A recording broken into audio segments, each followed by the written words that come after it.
Nabi Agung besar Muhammad Sallallahu Alaihi Wasallam, kepada keluarganya, sahabatnya, dan umatnya, termasuk kita semua yang ada di sini. Mudah-mudahan mendapat syafaat dari Nabi kita, Nabi besar Muhammad Sallallahu Alaihi Wasallam. Bapak Ibu hadirin jamaah sekalian, kajian pada pagi hari ini yaitu meneruskan tema kemarin dengan tema Ma'rifatullah. Silakan Ustaz, waktu dan tempat kami haturkan.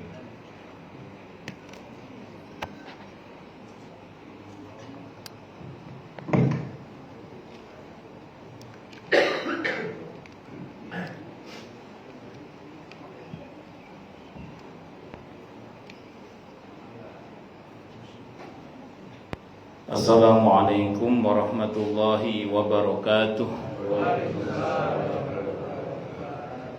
Bismillahirrahmanirrahim. Alhamdulillahi rabbil alamin. Wa bihi nasta'inu ala umurid dunya waddin. Wassalatu wassalamu ala ashrafil anbiya'i wal mursalin, Sayyidina wa habibina wa syafi'ina wa qurrati a'yunina wa maulana Muhammadin wa ala alihi wa ashabihi wa dhurriyyatihi ajma'in, amma ba'd.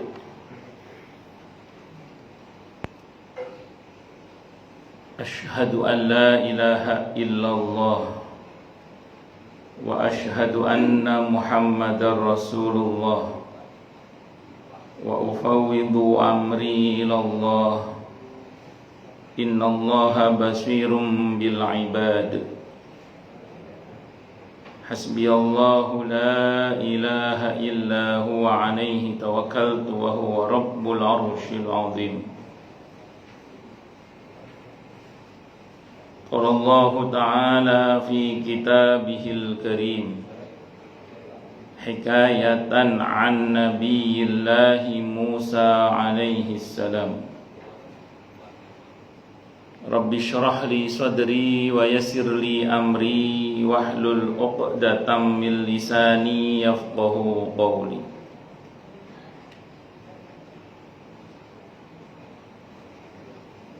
Para alim, para asatid, para asatidah, para sepuh, para bini sepuh, para tokoh masyarakat, wabil khusus segenap pengurus Masjid Umar bin Khattab, Bapak Haji Cecep Pramono, dan Ketua MTI Harmoni, betul Ibu Tis nggih? Ibu Hajah Tis Mulyati, betul nggak Bu? Iya betul. Takutnya salah saya. Lama tidak ketemu soalnya. Yang semoga beliau berdua beserta pengurus-pengurus yang lainnya dan jamaahnya semoga selalu dalam naungan rahmat, barokah, perlindungan serta bimbingan Allah Subhanahu wa taala. Amin Allahumma amin insyaallah. Allahumma inna nas'aluka ilman nafi'ah wa rizqan thayyiba wa amalan mutaqabbala wa fatahallahu lana futuhal arifin. Allahumma inna na'udzubika min ilmin la yanfa' wa amalin la yurfa' wa qalbin la yakhsha' wa du'a'i la yusma'. Allahumma ati anfusana taqwaha wa zakkiha anta khairu man zakkaha anta waliyuha wa maulaha. Amin Allahumma amin insyaallah. Pertama-tama tentu mari kita haturkan puja dan puji syukur kita ke hadirat Allah Subhanahu wa taala dengan berucap alhamdulillahi rabbil alamin. Mudah-mudahan dengan hamdalah ini nikmat dari Allah untuk kita ditambah. Karena Allah telah berjanji dalam Al-Quran di surah Ibrahim ayat 7, A'udzu billahi samii'il 'aliim minasyaitonir rajim. Wa idza adzana rabbukum la in syakartum la azidannakum wa la in kafartum inna adzabi lasyadid. Jadi kalau kita bersyukur, sungguh nikmat dari Allah untuk kita ditambah. Dan kalau kita kufur, kita diingatkan oleh Allah akan siksa yang sangat pedih. Ini janji Allah, dan janji Allah dalam Al-Quran itu la raiba fi, tidak ada keraguan di dalamnya. Di antara penjelasan la raiba fi adalah siapapun yang mengamalkan isi Al-Quran dengan keimanan dan keyakinan, maka Allah akan tunjukkan kebenaran Al-Quran itu kepadanya hingga tiada lagi keraguan dalam hatinya.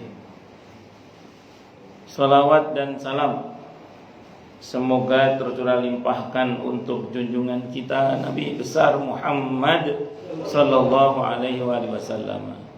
Semoga kita semua diakui sebagai umat beliau. Amin, Allahumma amin, insyaallah. Tentu saya wasiatkan terutama untuk diri saya sendiri dan panjenengan semua, agar kita semua terus berusaha meningkatkan ketakwaan kita kepada Allah Subhanahu wa ta'ala. Karena dengan takwa itulah kita bisa memperoleh derajat yang sangat tinggi dengan sesungguhnya di sisi Allah Subhanahu wa ta'ala. Hal ini didasarkan kepada firman Allah Subhanahu wa ta'ala dalam Al-Quran di surah Al-Hujurat ayat 13. A'udzu billahi samii'il 'aliim minasyaitonir rajim. Ya ayyuhan nasu inna khalaqnakum min dzakarin wa untha waja'alnakum syu'uban wa qabaila lita'arafu. Inna akramakum indallahi atqakum al-ayah. Wahai manusia, sesungguhnya kami telah menciptakan kalian dari seorang laki-laki dan seorang perempuan, berkembang menjadi bersuku-suku dan berbangsa-bangsa agar kalian saling mengenal. Sesungguhnya yang paling mulia di antara kalian di sisi Allah adalah yang paling bertakwa. Allah juga berjanji akan memberikan bonus bagi siapapun yang sungguh-sungguh bertakwa kepada Allah, berupa solusi atau jalan keluar dari setiap masalah yang dia hadapi. Dan Allah juga berjanji akan memberinya rizki dari arah yang dia tidak duga sebelumnya. Hal ini didasarkan kepada firman Allah Subhanahu wa ta'ala dalam Al-Quran di surah At-Talaq ayat 2 dan 3. A'udzu billahi samii'il 'aliim minasyaitonir rajim. Wa may yattaqillaha yaj'al lahu makhraja wa yarzuqhu min haitsu la yahtasib. Dan barang siapa orang yang bertakwa kepada Allah, maka Allah akan berikan dia jalan keluar dan rizki yang tak terduga. Di tempatnya Allah berfirman, wa may yattaqillaha yaj'al lahu min amrihi yusra. Siapa yang bertakwa kepada Allah, maka Allah akan jadikan urusannya mudah. Semoga kita semua minal muttaqin, bahkan lil muttaqina imamah. Amin, Allahumma amin, insyaallah. Nama Allah yang insyaallah akan kita bahas pada subuh kali ini adalah nama Allah Al-Matin. Al-Matinu secara umum diterjemahkan dengan yang maha kokoh. Jadi Al-Matinu secara umum diterjemahkan dengan yang maha kokoh. Kalau kemarin yang maha kuat, ini yang maha kokoh. Nanti sifat ini kalau kita rujuk kepada beberapa firman Allah dalam Al-Quran, antara lain di surah Al-A'raf ayat 183 dan Al-Qalam ayat 45, yang terutama yang di Al-A'raf ayat 183 itu Allah berfirman, wa umli lahum inna kaidi matin. Dan aku memberi tangguh kepada mereka, kata Allah, sesungguhnya rencanaku amat teguh atau kokoh. Matin, kokoh di situ. Kalau kita melihat dari ayat itu, kalau al-qawi kemudian artinya maha kuat, sekarang al-matinu yang maha kokoh itu lebih kepada Allah yang semua rencananya pasti terjadi. Karena Allah itu innama amruhu idza arada syai'an ayyaqula lahu kun fayakun. Karena Allah itu wa idza qada amran fa innama yaqulu lahu kun fayakun. Itu Allah. Sehingga dalam ilmu akidah itu ada istilah ana urid anta turid wallahu fa'alul lima yurid. Saya punya mau, Anda punya mau, yang terjadi apa yang Allah mau. Nah, itu rumus itu. Jadi saya punya mau, Anda punya mau, yang terjadi apa yang Allah mau. Kalau di antara kita ada yang bertanya, ya kalau gitu buat apa kita berusaha kalau ujungnya yang terjadi adalah apa yang Allah mau. Dalam kitab Riyadhus Shalihin pertanyaan serupa pernah ditanyakan kepada Nabi kita Muhammad sallallahu alaihi wasallam. Ya Rasulullah, kalau ujung-ujungnya semuanya sudah Allah takdirkan, sudah Allah tetapkan, sudah Allah gariskan, kalau bahasa kita ini mafhum riwayat. Kata sahabat itu, buat apa kita berusaha? Kata Nabi aukamaqal, berusahalah. Karena setiap orang itu akan dimudahkan oleh Allah untuk apa dia diciptakan.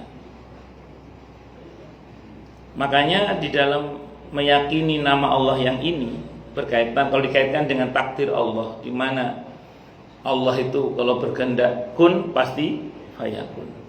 Masya Allahu kana wa ma lam yasha lam yakun. Itu di antara doa yang Nabi ajarkan kepada Abu Darda radhiyallahu anhu. Allahumma anta rabbi la ilaha illa anta alaika tawakkaltu wa anta rabbul arsyil azim. Masya Allahu kana wa ma lam yasha lam yakun. La hawla wa la quwwata illa billahil aliyyil azim. A'lamu anna Allaha ala kulli syai'in qadir wa anna Allaha wa a'lamu anna Allaha ala kulli syai'in qadir wa anna Allaha biasa kalau pas baca ini lupa kadang. Saya buka dulu kerpean saya. Bukan ayat. Doanya Abu Darda.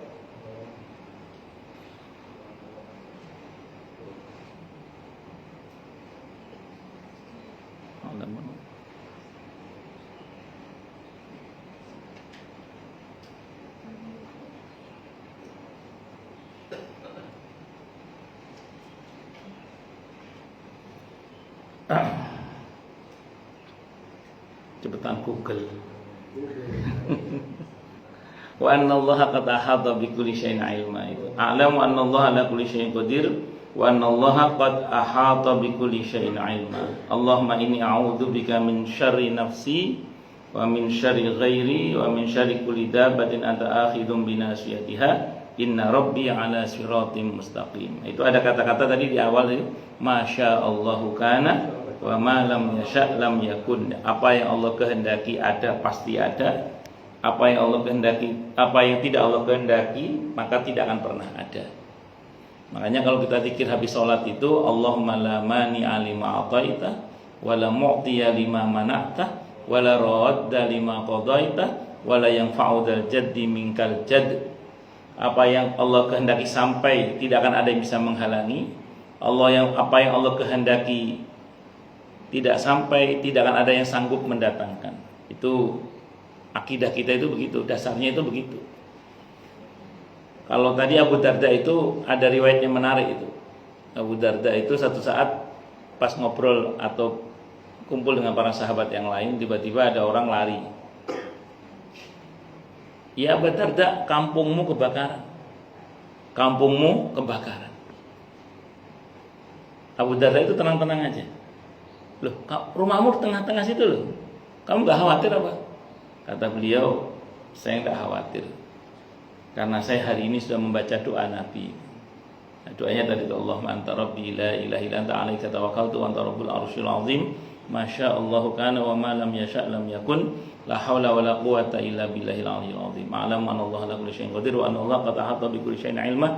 Allahumma inni a'udzubika min syarri nafsi wa min syarri ghairi wa min syarri kulli dabatin anta akhidhum bi nasiyatiha, inna rabbi ala siratim mustaqim. Dan betul, ketika semua rumah ludes terbakar, rumah Abu Darda satu-satunya rumah yang tidak terbakar. Itu diantaranya keutamaan baca doa itu. Karena masya Allah kana wa ma lam yasha lam yakun.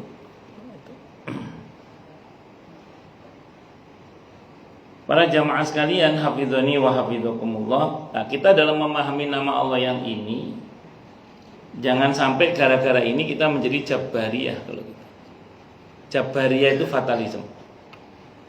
Kelompok namanya Jabariyah itu fatalisme. Mereka berkeyakinan bahwa semuanya sudah Allah takdirkan dan kita tidak perlu berusaha. Jadi mereka meyakini takdir, menafikan usaha. Mereka berkeyakinan bahwa semuanya sudah Allah takdirkan, kita nggak perlu berusaha. Ini pendapat Jabariyah. Kita jangan seperti mereka. Jangan pula seperti orang-orang Qadariyah atau Mu'tazilah yang menghapus rukun iman yang keenam, di mana mereka tidak meyakini adanya takdir karena saking percaya dirinya. Kelompok rasionalis tapi kebablasan, sampai tidak percaya pada adanya takdir. Itu Mu'tazilah. Sehingga mereka berkeyakinan Allah hanya menciptakan kita, setelah itu Allah cuma ngeliatin aja, nggak ikut-ikut. Semua yang menentukan adalah kita. Itu Mu'tazilah. Dua kubu yang saling berseberangan ini, kalau dalam timbangan Ahlus Sunnah wal Jamaah ini tidak benar. Yang satu sangat percaya banget sama takdir, tapi tidak menafikan usaha. Ya sakit ya sakit aja lah, sudah. Ya miskin ya miskin aja lah, supaya nggak ada usaha dia. Karena mereka beranggapan nggak perlu usaha itu, semuanya sudah Allah atur. Ya kalau yang kedua ini nggak percaya sama takdir, karena mereka berkeyakinan semuanya itu kita yang menentukan, gitu. Semuanya kita yang menentukan. Tapi di kitab itu ada cerita menarik di kitab. Tapi ini bukan hadis, cerita di kitab. Cerita tobatnya seorang Mu'tazili, orang Mu'tazilah, kelompok orang Mu'tazilah yang nggak percaya sama takdir itu. Nikah sama seorang wanita ini Ahlus Sunnah. Pas nikah itu dia biasa lah kan, aktivitas suami istri kan begitu ya. Sudah tahu begitu ya? Ya pokoknya begitulah pokoknya. Kecuali yang lama nggak begitu. Jadi suatu saat beliau ini, maaf ya, ketika habis berhubungan dengan suaminya, terus istri itu ngomong gini sama suaminya, monggo mas, kalau mau lagi. Aduh dek, nggak kuat aku dek, nggak kuat saya dek gitu. Kata istrinya, katanya semuanya kamu yang menentukan, bukan Allah. Kok nggak mampu? Jadi gitu kan. Katanya semua yang menentukan kamu. Kenapa kamu nggak mampu? Ayo, kan kamu yang menentukan. Ayo kamu harus mampu. Aduh, nggak kuat deh, sekutu jamu di sini ya. Disitulah dia merasa, oh iya, berarti memang ada hal-hal di mana memang kita itu tidak mampu. Nah, disitulah, maaf ini contohnya agak jorok, tapi ini serius berkaitan masalah akidah. Bahwa memang pada ujungnya kita harus mengakui bahwa ada kehendak di luar kehendak kita. Makanya kubu yang kedua ini juga salah, karena nggak percaya pada adanya takdir. Nah, kalau kita bicara prinsip Ahlus Sunnah itu sederhana. Kita ini semuanya meyakini bahwa kita semua ini hanyalah menjalani takdir. Semua kita ini sejatinya hanya menjalani takdir. Semua kita. Namun kita diperintah oleh Allah untuk berusaha. Sehingga seorang muslim itu ketika bicara takdir itu selalu dari dua sisi. Pertama, sisi Allahnya kepada kita, dan yang kedua sisi kitanya kepada Allah. Itu dua itu harus. Sisi Allahnya kepada kita dan kitanya kepada Allah. Kalau sisi Allahnya kepada kita, karena itu babnya keyakinan, sudah tenang-tenang saja. Tenang-tenang saja, lahir batin ditenangkan saja. Semuanya sudah diatur oleh Allah yang maha baik, yang maha kasih, yang maha sayang, yang maha pemaaf, yang maha pengampun, yang hobinya memaafkan, yang senangnya nutup aib hamba-hambanya. Udah tenang-tenang aja. Tenang-tenang aja. Bahwa kemudian kisahnya agak geronjal-geronjal itu biasa. Karena Nabi Yusuf pun ceritanya dari beliau dibuang sampai menjadi raja di Mesir itu juga ceritanya nggak sederhana itu. Heroik itu. Itu seperti itu. Makanya saya ulang sekali lagi, berkaitan dengan Allah ke kita, udah tenang-tenang aja. Tenang-tenang, semua sudah diatur oleh Allah. Secara etikot ya, tenang-tenang saja. Semuanya sudah diatur, semua sudah dikasih. Kita tinggal menjalankan takdir. Nah, berikutnya, kitanya kepada Allah. Sekarang fokus saja kita ini pada perintah Allah untuk kita apa. Udah gitu aja. Perintah Allah untuk kita apa dalam masalah ini. Oh, Allah suruh kita berdoa, ya kita berdoa. Allah suruh kita berusaha, kita berusaha. Allah suruh kita belajar, kita belajar. Tapi semua dengan tenang. Makanya seringkali keresahan yang luar biasa dalam kehidupan itu muncul karena lemahnya keyakinan kita tentang takdir Allah. Ya, seringkali keresahan itu muncul karena lemahnya keyakinan kita akan takdir Allah. Seolah-olah semuanya harus kita, padahal semuanya Allah yang menentukan. Tugas kita hanya mentaati perintah Allah untuk berusaha.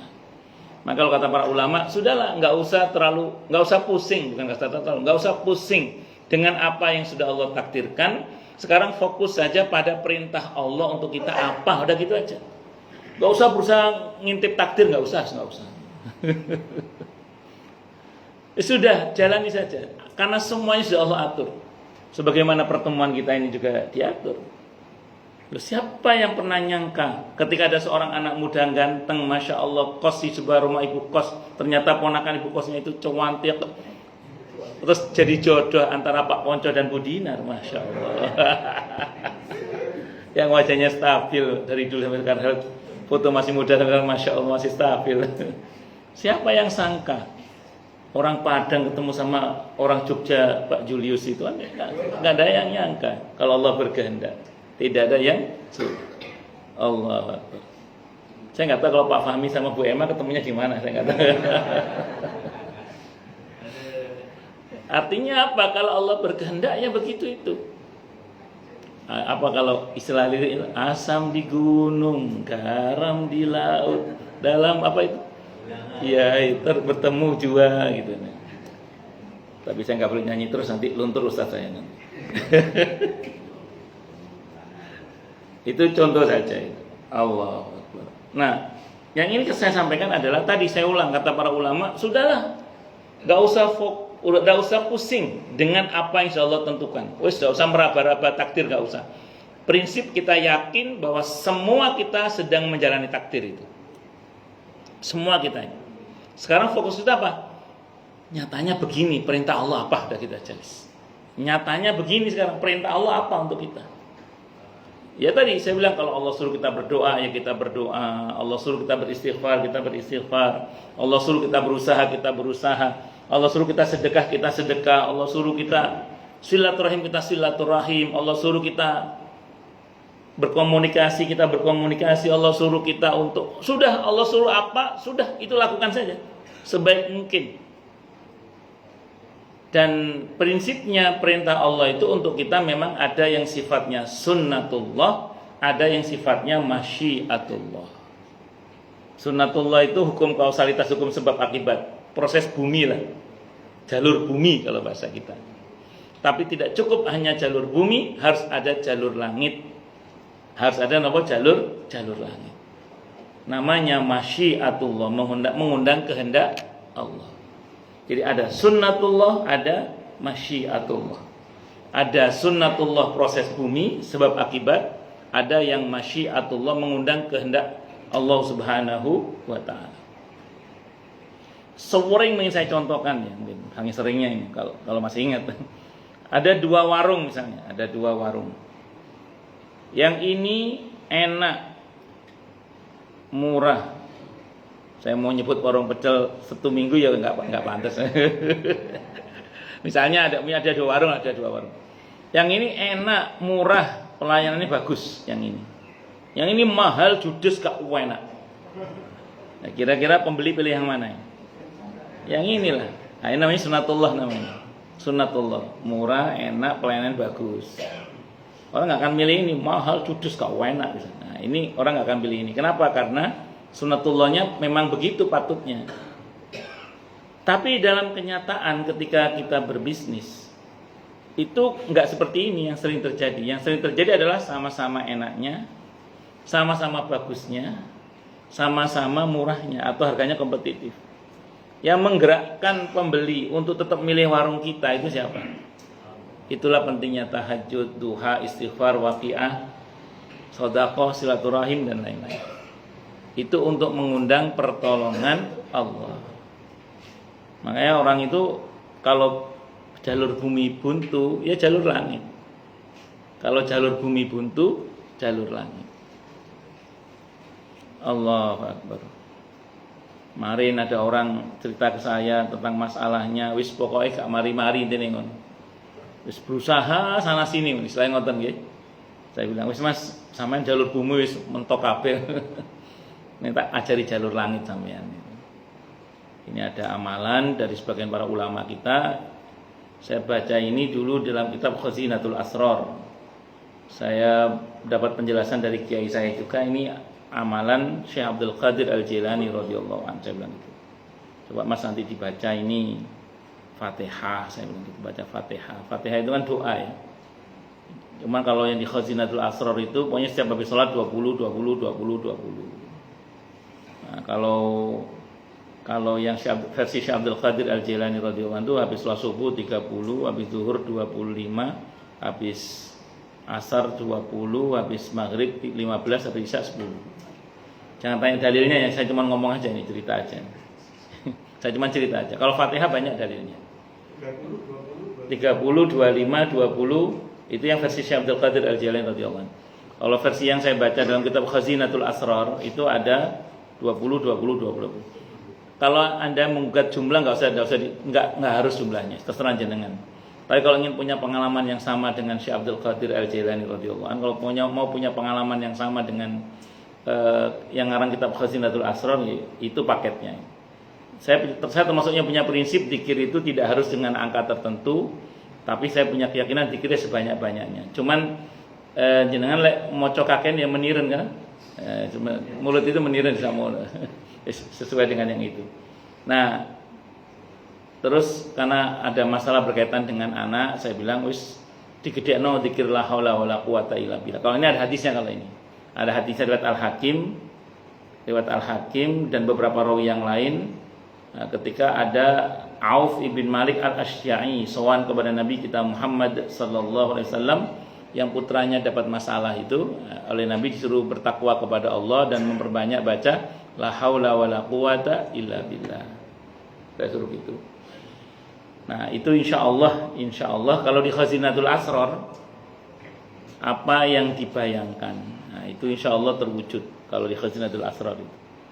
Kalau di pengalaman Syekh Abdul Qadir Al-Jilani radhiyallahu an itu lebih kepada hidupnya itu akan ditata oleh Allah Subhanahu wa taala. Jadi ceritanya itu ada ibu-ibu, ini yang kisah nyatanya yang sudah terbukti oleh ini kan baru kemarin orangnya yang sudah terjadi. Ibu-ibu ini mengeluh, Pak Kiai ini gimana, saya kok begini, pokoknya anak saya mau mintanya masalahnya banyak itu, terutama masalah ekonomi dan lain-lain. Ya udah, baca itu tadi Al-Fatihah itu. Selang berapa tahun kemudian, 5 tahunan kira-kira itu datang lagi. Sudah lupa kita itu. Saya Pak Kiai itu dulu yang pernah Pak Kiai ajarkan Oh, ya alhamdulillah ya. Sekarang alhamdulillah Pak Kiai sudah, anak saya sudah bisa kuliah, sekolah, sudah tertata semua. Alhamdulillah. Ya itu barokah. Itu jalur langit namanya. Kenapa? Jalur langit. Atau nempuh jalur langitnya Pak Sugeng. Allah ya. Pak Sugeng kan pernah cerita Pak Jenderal itu. Nah, beliau bener orangnya. Nah, itu beliau pernah cerita jalur langitnya kan sedekah subuh sambil minta didoakan oleh anak yang beliau sedekahi. Nah, itu namanya jalur langit. Namanya masyiatullah, mengundang kehendak Allah Subhanahu wa taala. Jadi kalau jalur bumi buntu, jalur apa? Jalur langit. Jalur puncak. karena kata atau orang dalam ya. Ya tadi itu orang dalam, pakai orang dalam itu, menggunakan orang dalam. Nah, jadi singkat kata singkat cerita itu Allah berfirman wa fis sama'i rizqukum wa ma tu'adun.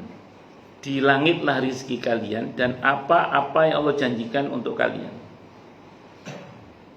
Wa fis sama'i rizqukum wa ma tu'adun.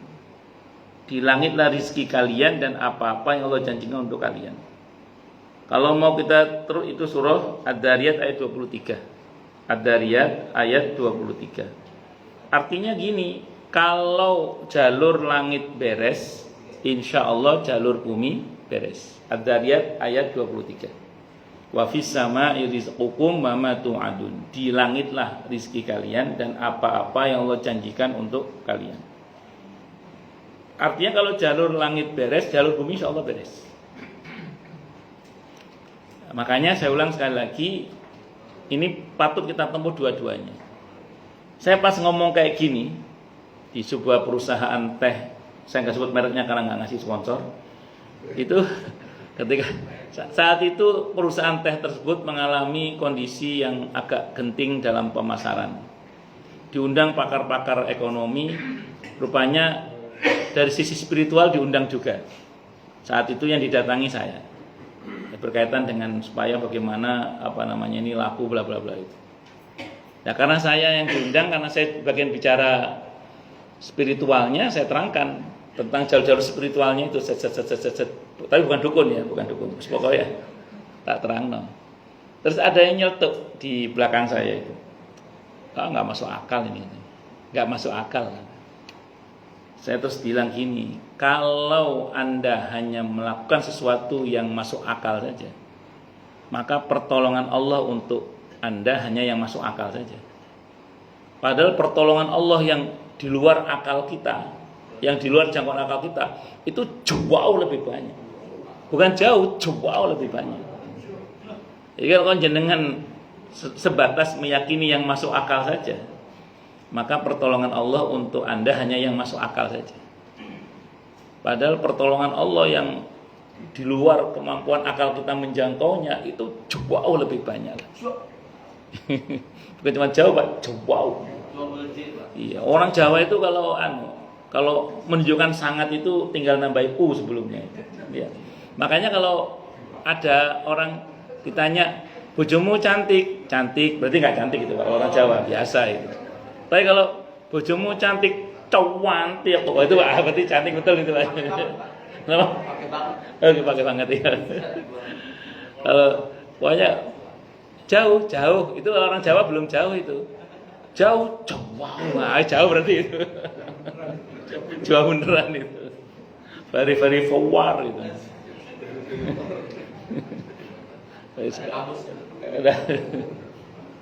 Ya itu diantaranya. Bon, lanjut. Jadi Ad-Dariyat ayat 23. 22. Oh, saya kalau wa fis sama'i rizqukum wa ma tu'adun tadi nggih 22 nggih. Oh, nggih biasa. Berarti saya salah ketik tadi berarti. Wa fis sama'i rizqukum wa ma tu'adun. 22 nggih. Ya sudah 22 wis.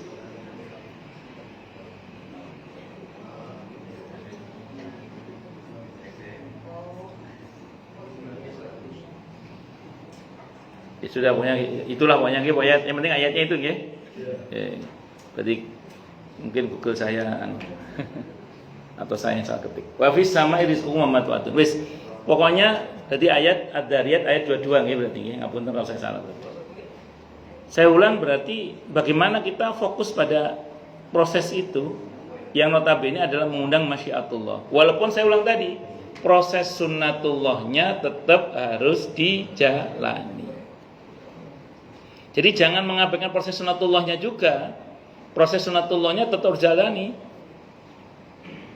Hidup mati itu sudah Allah takdirkan. Jatah ajal kita itu sudah Allah tentukan. Tapi apakah mati dalam keadaan sakit atau sehat itu persoalan lain. Maka Tirulah Buddhis yang olahraga terus itu. Dan yang lain-lainnya, saya enggak ada yang lain, mohon maaf saya enggak hafal loh. Soalnya sering postingan Buddhis itu. Atau beberapa bapak-bapak yang rajin olahraga, monggo. Itu olahraga itu bagian dari upaya agar bagaimana kita itu sehat.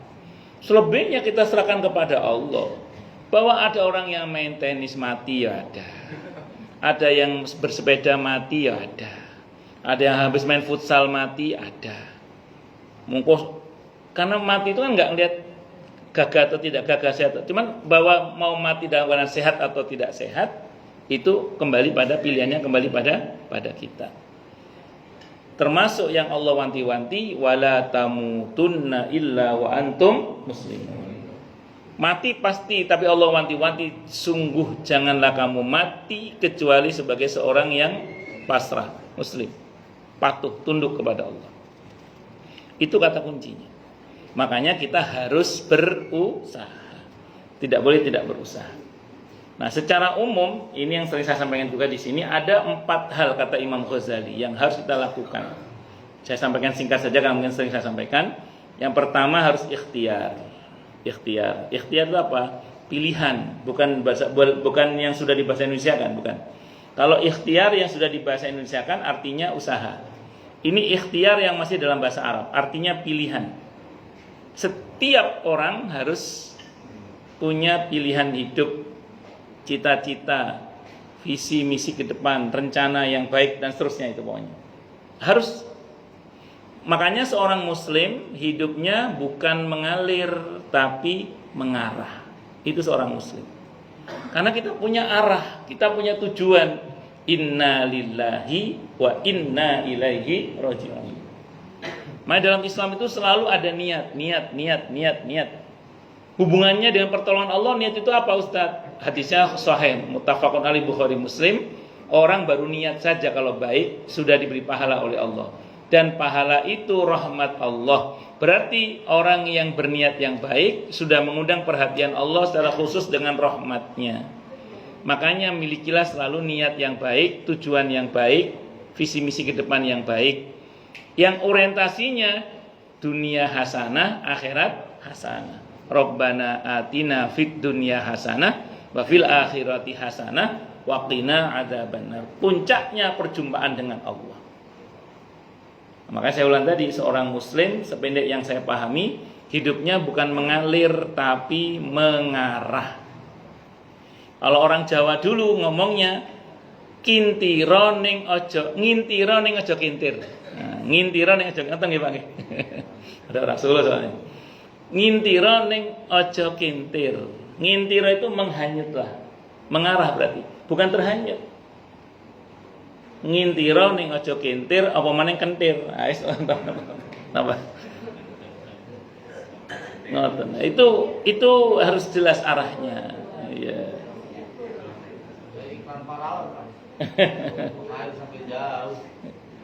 Tapi arahnya jelas Pak. Tapi parwan apa dulu ya, kalau sepiteng juga bisa. Ngeten nggih, itu satu. Yang kedua, usaha, sa'yun, bahasa Arabnya sa'yun, usaha sa'yun. Sa'i dari kata sa'i itu.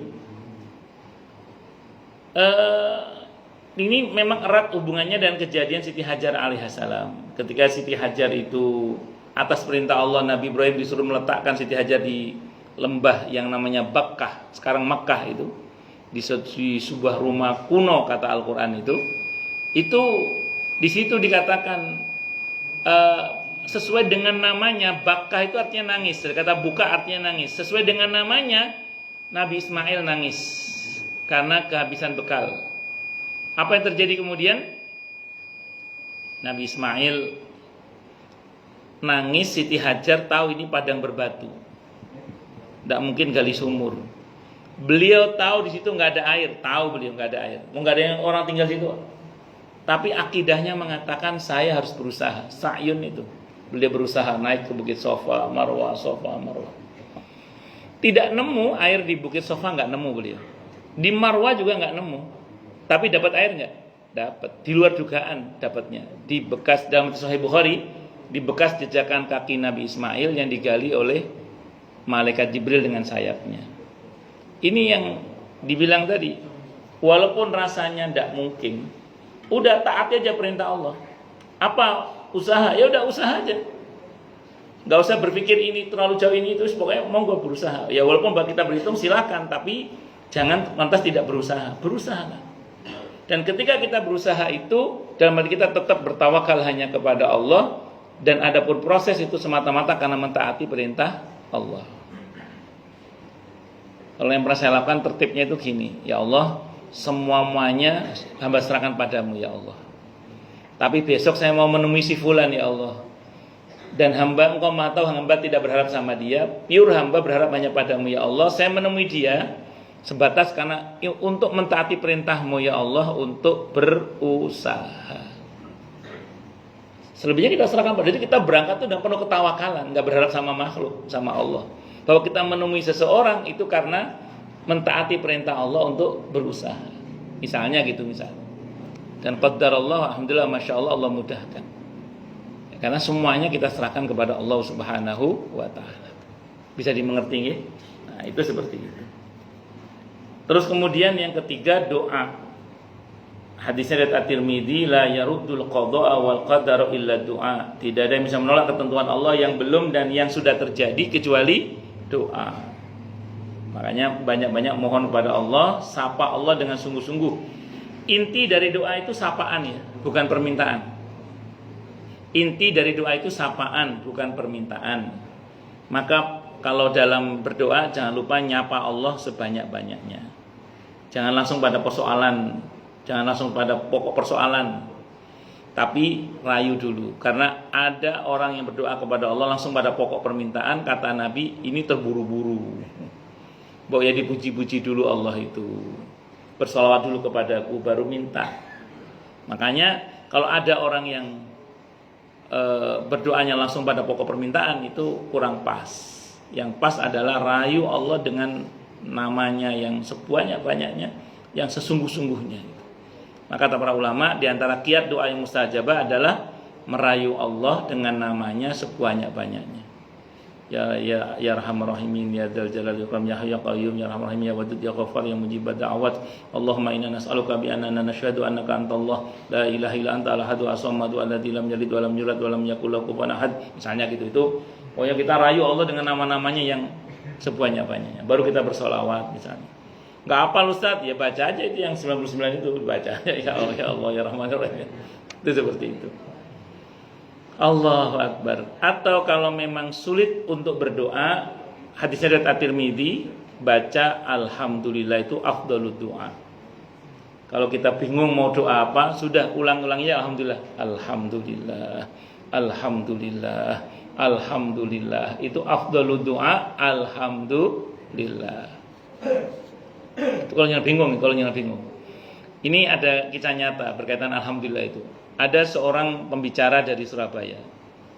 Beliau sering bicara di seminar-seminar di kampus-kampus tentang sejarah Islam. Sering bicara di seminar-seminar tingkat nasional beliau. Suatu saat beliau sowan ke seorang kiai. Kiai, saya ini loh sudah sekian puluh tahun saya berdakwah ini. Sering isi seminar-seminar dalam skala nasional di kampus-kampus. Tapi sampai saya umur 50 ini Pak Kiai, umurnya 50 saat itu, saya kok belum punya rumah. Padahal anak saya itu banyak. Kata Kiai itu, sampean ini mau nggak saya koreksi gitu. Monggo Pak Kiai. Sampean itu loh kalau setiap kesini kok mengeluh terus. Terus bagaimana Pak Kiai? Dah sekarang amalkan ini ya, kata beliau. Sampean niati nebus keluhan-keluhan sampean diganti dengan alhamdulillah, kata Kiai. Baca alhamdulillah tiap malam. Berapa kali Pak Kiai? Karena sampean sering ngeluh 10.000 kali, kata Kiai. Tiap malam 10.000 kali. Akhirnya beliau ini, ya ini kurang manusiawi angkanya memang. Tapi kalau dibaca ya selesai insyaallah. Akhirnya beliau ini pergi. Tidak sampai 7 hari. Ini kisah nyata, orangnya ada, orang Surabaya. Tapi jangan tanya namanya ya. Beliau itu balik ke sang kiai itu. Alhamdulillah Pak Kiai. Loh kenapa? Saya itu ada orang datang ke rumah ditanya. Dia itu rupanya orang kaya, punya bangunan pondok sak masjidnya, sak rumah kiainya, bingung siapa yang akan dipasrahi pesantren dengan lengkap dengan masjid dan rumahnya itu. Dia kok ngubungi saya, tak delok-delok sampean sing cocok, sampean asuh pesantren saya itu udah. Akhirnya qadarullah dalam waktu kurang dari ya sekitar 7 hari itulah. Itu enggak cuma dapat rumah, dapat pesantren, dapat masjid dengan izin Allah itu. Akhirnya punya pesantren, punya masjid, punya santri. Sudah meninggal, beliau meninggal di pesantrennya itu juga. Itu seperti itu. Dan ya begitulah kalau Allah berkehendak, itu jalur langit namanya. Alhamdulillah. Nah, saya pas ngomong gini nih, ada jamaah orang Jember, jamaah online saya. Jamaah online saya, beliau ngomong ke saya gini, saya mau mantu Ustaz, tidak punya duit katanya. Sudah sepekan lagi mau mantu. Kira-kira bisa nggak saya amalkan itu Ustaz? Coba aja Bu, coba. Akhirnya diamalkan rupanya sama beliau itu. Qadarullah sampai hari mantu itu kok dengan izin Allah, beliau cerita sama saya, alhamdulillah Ustaz, ada duit untuk mantu, alhamdulillah katanya. Tadinya nggak punya duit untuk mantu, alhamdulillah qadarullah ada duit untuk mantu. Ya kalau bingung mau doa apa, udah alhamdulillah aja, alhamdulillahirabbil alamin, alhamdulillahirabbil alamin. Alhamdulillah itu kalau hadisnya riwayat At-Tirmidzi, afdhalud du'a alhamdulillah. Nggih, saya kira itu yang bisa saya sampaikan. Ya zikir dan doa dan minta gitu. Faktanya kita ini masih faktanya kita ini kan masih sering bawa proposal kan sama Allah kan. Enggak apa-apa, Allah seneng kok. Ada memang sebagian orang itu yang menyapa Allah dengan kerinduan itu ada. Jadi gini. Karena kita ngaji al-asmaul husna. Saya sering sampaikan di sini mungkin ada orang itu di dalam berzikir kepada Allah itu tingkatannya itu zikrul asma wa sifat. Tapi ada yang sudah zikrul dzat. Kalau dzikrul asma wa sifat itu gini contohnya, ya Allah. Dia sebut nama Allah tapi maksudnya ya Syafi. Oh, dia sakit, dia mau sembuh. Kadang ya Allah, oh maksudnya ya Razzaq, dia butuh duit ya gitu. Dia sapa Allah tapi yang dia tuju rahmat Allah. Boleh enggak? Boleh banget, enggak ada masalah. Allah senang karena dia berharap rahmat Allah. Dan Allah senang kalau rahmatnya dibutuhkan, diharapkan. Malah kita enggak boleh berputus asa terhadap rahmat Allah. Nah, tapi itu kan ibarat gini. Suatu saat ibu-ibu sama suami ke minimarket. Begitu sampai di minimarket, ibu-ibu Pak ke kasir. Begitu sampai di kasir, jenengan dipanggil, "Mas." "Oh, iya Cik." Yang dipanggil Mas, yang keluar dompetnya. Paham? Karena jenengan sebagai suami tahu istri enggak nyapa jenengan, nyapa dompet jenengan maksudnya. Mas itu akhirnya keluar dompet. Iya. Allah Maha tahu ketika kita menyapa Allah itu Allah disapa dzatnya atau rahmatnya. Allah Maha tahu. Tapi tidak ada masalah. Kita sapa Allah dan kita berharap rahmatnya karena Allah senang kalau rahmatnya diharapkan.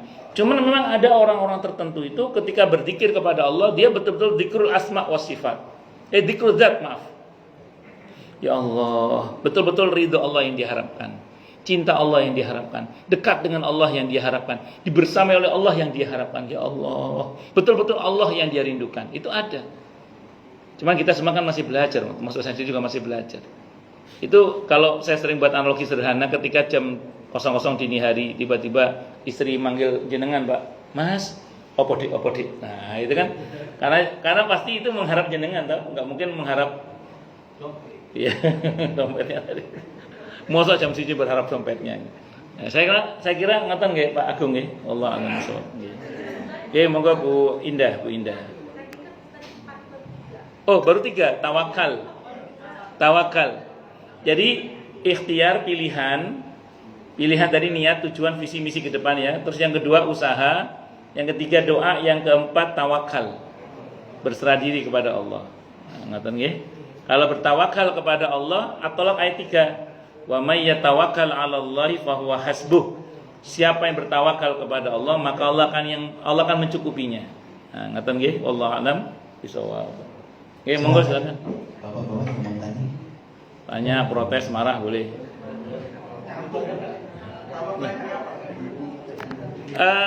Sebenarnya 1 2 3 4 itu bukan nomor urut. 1 2 3 4 itu bukan nomor urut. Itu digabung saja.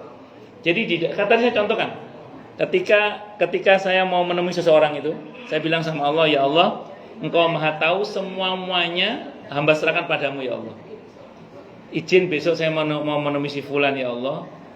Bukan saya berharap pada dia, Engkau Maha tahu ya Allah, tapi semata-mata hamba mentaati perintahmu untuk berusaha. Itu saat saya jalan, itu saya serahkan semuanya pada Allah. Saya nggak mikir dia, saya pikir Allah aja udah.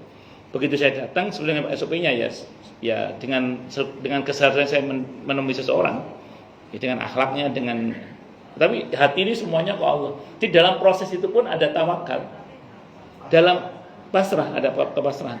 Dalam doa pun itu ada kepasrahan. Dalam doa pun ada kepasrahan. Saya pernah tahu ada seseorang itu ketika berdoa itu gini, ya Allah, ini kisah nyata, pernah terjadi orang. Kenapa saya tahu? Karena diceritakan saya. Awalnya dia doanya gini, ya Allah begini, ya Allah begini. Doanya gitu. Itu di awal malam.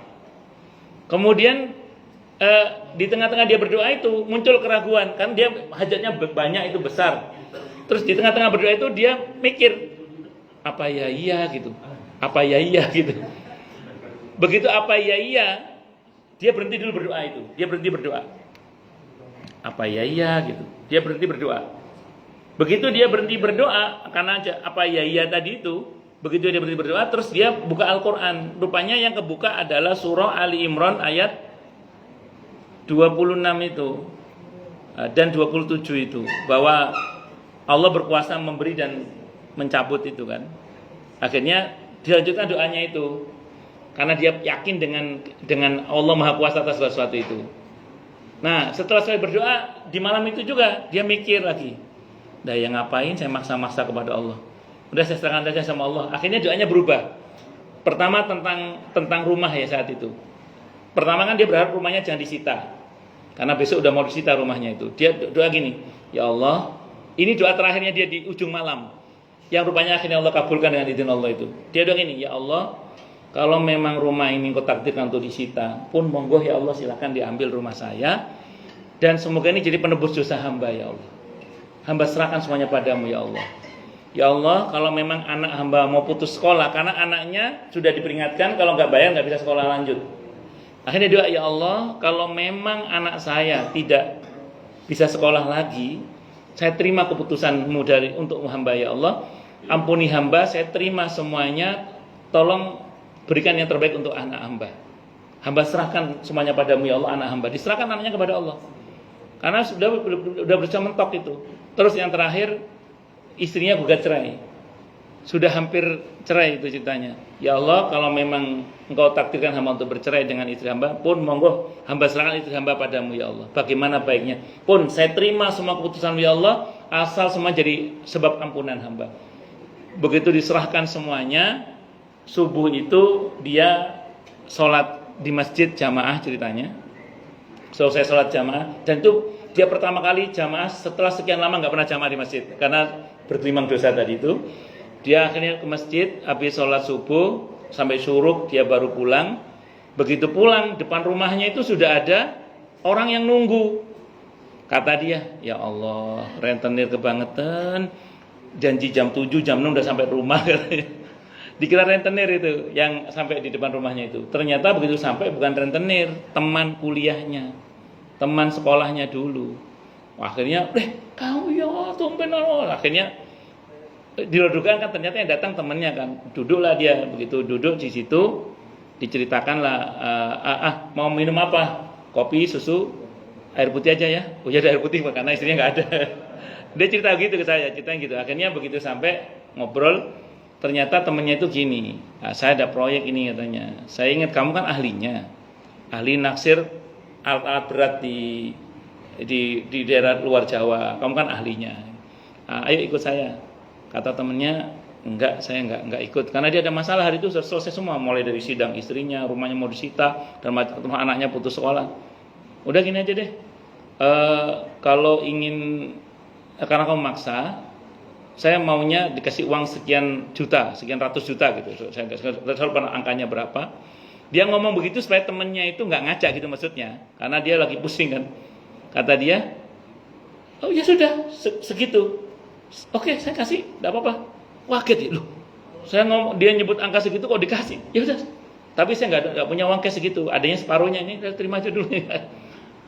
Begitu nerima uang itu, ya Allah, masalah dia hari itu selesai semua. Pertama, rumah nggak jadi disita. Yang kedua, anak tetap lanjut sekolah. Tinggal satu, istri minta cerai. Ini belum selesai. Ya, lanjutan ceritanya lain kali aja. Wallahu a'lam bishawab.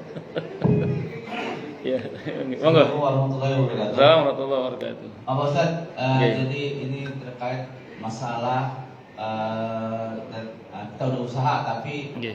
kita meyakini bahwasanya rezeki itu pasti ada. Rezeki itu kalau kita minta itu pasti ada, kita butuh itu pasti ada.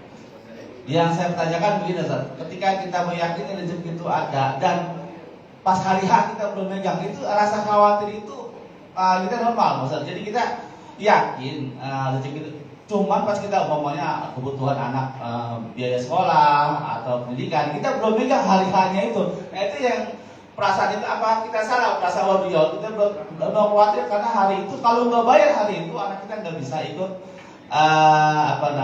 ujian, nggak apa gitu, Ustaz. Itu rasa itu gimana, Ustaz? Apakah salah kita punya rasa itu khawatir karena hari itu kita belum megang? Kita meyakini rezeki pasti dikasih, cuman pas hari kebutuhan kita belum megang, kita khawatir karena kita belum megang. Hari ini ayah, hari ini harus bayar, kalau hari ini nggak bayar besok nggak bisa ikut ujian. Nah itu kita bes gitu. Kita meyakini rezeki ada, cuman hari ini belum megang, kita khawatir gitu, Ustaz. Gimana, Ustaz? Apakah itu salah kita merasa khawatir? Assalamualaikum warahmatullahi wabarakatuh. Ya, kekhawatiran itu tidak boleh dibiarkan larut sebagai kekhawatiran. Nanti ujungnya suudzon sama Allah.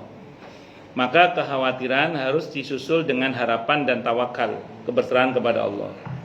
Nah, pertama, perkuat harapan terus. Harapan baik Bapak tadi punya keyakinan pasti ada itu tancapkan dalam hati. Jangan ragu-ragu deh itu, yakin aja, udah yakin aja. Nah, terus tentu disusul dengan harapan-harapan. Nah, ketika harapan sudah Bapak langitkan, berarti sependek yang saya pahami, dan ini mungkin sedikit saran saja, yaitu perkuat tawakal, keberserahan kepada Allah. Ya Allah, Kau Maha tahu hamba sudah berusaha, dan sekarang hamba serahkan semuanya kepada Allah. Setelah itu perkuat dzikir dengan penuh ketawakalan. Terserah Bapak mau baca suratul Waqiah, mau baca surah Yasin. Karena kalau sudah doa sudah dilangitkan, sekarang gejot dikit-dikitnya untuk mempertajam itu. Mungkin minta maaf kepada saudara yang kita pernah putus silaturahim misalnya. Atau Bapak perkuat baca li'ila fi Quraisyin ila fi mrihata syita'i was-saif falyabudu rabb hadzal bait alladzi at'amahum min ju'i wa amanahum min khauf misalnya.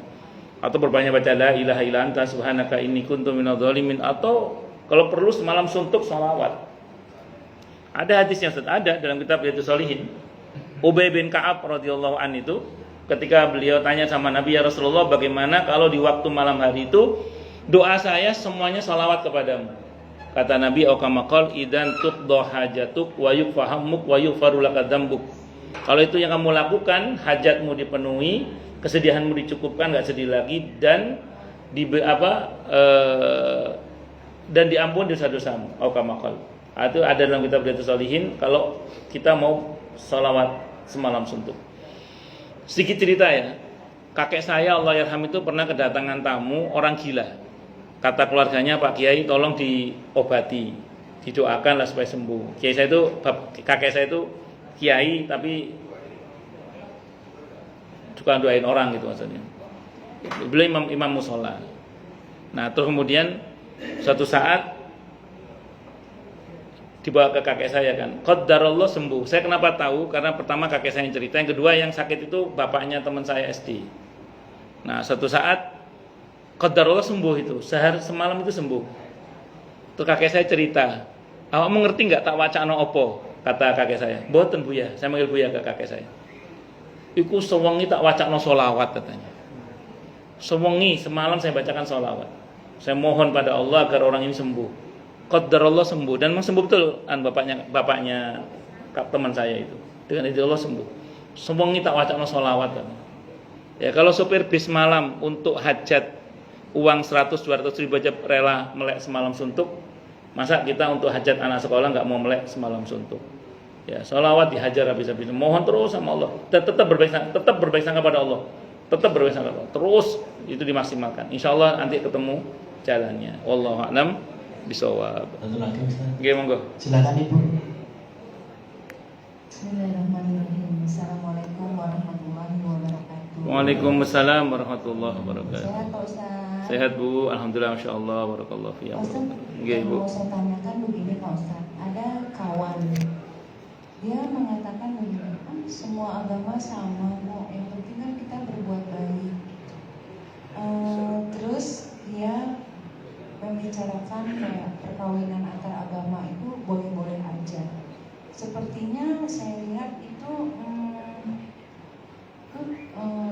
tidak sesuai dengan apa yang diajarkan di Al-Quran gitu ya Pak Ustaz. Kalau saya memberi masukan kan gini Pak Ustaz, ada di antara manusia ada yang berbantahan tentang Allah tanpa ilmu, tanpa petunjuk, tanpa kitab yang memberi penerangan. Kalau saya biarkan aja, oh gitu ya, saya nggak memberi masukan, saya biarkan, apakah saya dosa gitu Pak Ustaz? Karena kalau saya memberitahu, dia itu udah prinsipnya seperti itu. Mohon penjelasannya Pak Ustaz. Assalamualaikum warahmatullahi wabarakatuh. Waalaikumsalam warahmatullahi wabarakatuh. Ya, kalau saya di depan saya ngomong gitu, itu kan cari sampean. Itu kan kata kamu. Itu kan kata kamu. Gitu. Jadi gini Bu, saya pernah ada ibu-ibu sama putrinya lulusan Amerika itu. Aduh, ini betul kuliah di Amerika, lulusan Amerika. Itu pengen ketemu dengan saya. Saat itu saya ya udah kalau mau janjian dengan saya ketemuan di Masjid Baitul Jihad Kemang 2. Tapi yang masjid yang lama, bukan yang baru, ini yang lama dulu. Masjid yang lama. Ketemu situ. Soalnya kalau saya ajak janjian di gedung bioskop kok kayaknya pacaran nih. Saya ajak janjian di masjid. Nah, begitu ketemu di masjid, beliau sama putrinya. Nah, beliau mengatakan dia punya pacar seorang yang beragama sebelah lah dari Manado ya, beragama sebelah dari Manado. Terus dia bilang sama saya gini, ini Ustadz anak saya loh mau kawin sama yang agama sebelah itu dari Manado, bla bla bla bla. Terus dia bilang gini, ya sudah gimana Mbak? Saya suruh ngomong dia ngomong gini, Pak Ustadz, kan di Al-Quran di surah Al-Maidah itu kan boleh laki-laki Muslim menikah dengan wanita ahlu kitab.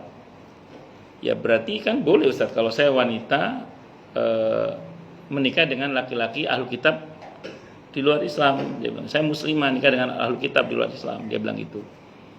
Boleh kan Ustaz saya menafsirkan begitu? Ini bicaranya panjang sih, diantaranya poinnya itu. Berarti kan boleh Ustaz. Ini kan boleh nggak Ustaz saya menafsirkan begitu? Boleh nggak Ustaz saya menafsirkan begitu dalam pemahaman dia itu? Saya bilang gini, oh boleh. Saya bilang boleh. Saya bilang, Anda menafsirkan begitu itu boleh. Saya bilang gitu. Cuman tafsir Anda saya tolak. Saya bilang gitu. Loh, kok ditolak Ustaz? Dia bilang gitu. Karena Anda bukan ahlinya. Saya bilang. Karena Anda bukan ahlinya. Jadi tafsir Anda itu saya tolak. Kenapa? Karena Anda bukan ahlinya. Jadi kalau bukan ahlinya ya saya tolak. Kenapa? Karena ada pendapat ahlinya. Terus saya bilang ini, kita nggak usah ngomong disertasi doktor, kita nggak usah ngomong tesis, ngomong skripsi aja saya bilang. Kalau Anda punya pendapat baru, yang pendapat itu bertentangan dengan ahlinya, diterima nggak pendapat? Iya sih ditolak. Ya sudah, pendapat Anda saya tolak. Saya bilang gitu. Ya karena ahlinya mengatakan tidak begitu, gitu seperti itu. Makanya saya bilang akhirnya qadarullah sampai sekarang kok belum nikah sampai sekarang. Iya, sampai sekarang belum nikah. Sampai sekarang. Enggak tahu lagi kalau cerita pamannya sih ke saya sudah enggak lanjut kata. Alhamdulillah udah enggak lanjut. Sudah enggak lanjut sama yang agama sebelah itu, cuman belum nikah sampai sekarang. Barangkali ada yang minat nanti hubungi. Umurnya saya enggak tahu dia umur berapa itu. Nanti lah jenengan pengen tahu pamannya, WA saya aja. Nanti hubungi pamannya langsung aja. Itu seperti itu. Sekarang tinggal di Kemang 2. Dulu tinggal di mana? Sekarang tinggal di Kemang 2 sekarang. Wallah. Oh sudah mulai ya. Udah. Baik, Butis mau olahraga katanya. Kita tutup dengan doa ya. Mudah-mudahan kajian kita bisa bermanfaat, mubarakah fid dini wad dunya wal akhirah untuk kita, keluarga kita dan seluruh umat Islam semuanya. Dan mudah-mudahan kita semua dijadikan oleh Allah sebagai orang-orang yang sukses dunia akhirat, selamat dunia akhirat, bahagia dunia akhirat, dan dipermudah urusan kita oleh Allah fid dini wad dunya wal akhirah. Semoga Allah limpahkan hidayah selalu untuk kita, semoga Allah tingkatkan selalu hidayah untuk kita, dan semoga Allah berikan hidayah untuk siapapun yang melihat kita. Subhanakallahumma bihamdika asyhadu an la ilaha illa anta astaghfiruka wa atubu ilaik. Sallallahu alaihi Muhammad wa ala alihi wa sahbihi wasallam. Saya mohon maaf. Assalamualaikum warahmatullahi wabarakatuh. Waalaikumsalam warahmatullahi wabarakatuh. Terima kasih Pak Ustaz. Ya, sami-sami. Dan nanti setelah sholat suruh sarapan pagi disediakan hamba Allah dari Kemang